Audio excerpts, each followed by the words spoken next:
Hi, my name is Jeff Earl. I attend Life Point Church. Been coming here for about 4 years. I'm married, almost 20 years. Have 2 children.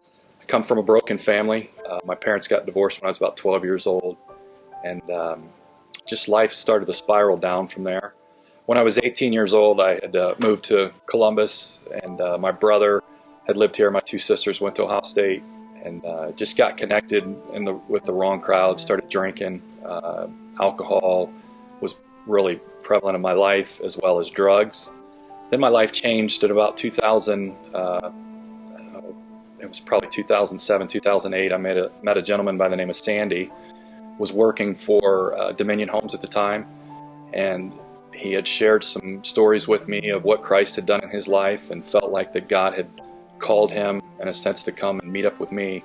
So after we had went on for probably an hour talking about houses and then 2 hours talking about God, it just really hit me. And I said to him, I said, Sandy, there's more guys in this world that are like me, that feel like that they can get happiness out of something that the world has to offer.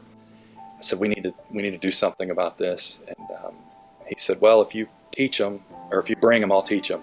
So we started a Bible study, and what was crazy, the first time we had a Bible study, there was probably 15 guys sitting in my great room, and a lot of them were Christians, and there was probably 4 or 5 of us that weren't. And that's really kind of how my life had started walking on the path with Christ.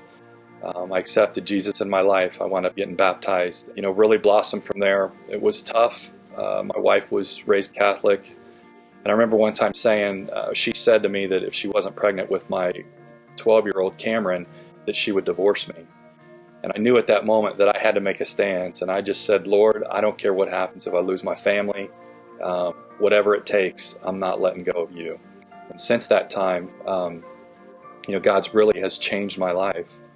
I've been praying that my wife would come to, we would come together in church. I remember sitting many times in the Vineyard Church crying, kind of not letting anybody see, I guess, from the ego standpoint from a guy, but crying inside, stating, Lord, I really want my family to be part of church. So one night we were laying in bed, and she mentioned to me that we needed to get the kids involved, and I was on board.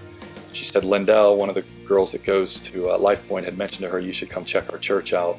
And lo and behold, that Sunday we came to Life Point. I heard Dean speak, and the next thing I know, I was hooked. She loved it. I loved it. My kids loved going to church. And it started, really our way, that how Christ was in my life and how it had changed. It was probably 3 years ago. Ryan Bosler had come to me and talked to me about what men's fraternity, being a part of men's fraternity. And I remember him asking me to be a leader, and I wasn't real keen on that. I knew that Ryan had decided that he was going to step away from men's fraternity, and had asked Steve Boyer and myself to kind of take hold of that and run with it. I tell you, men's fraternity has changed my life forever. It's a place that we can come, that we can share our dirty laundry. It's a place where you can be secure about what you tell each and every man in your group, to let them know what's important in your life and what you're struggling in. And the number one thing is that Jesus is the center of all of that. And that's what makes men's fraternity such an inspiration for myself and for everybody that's involved.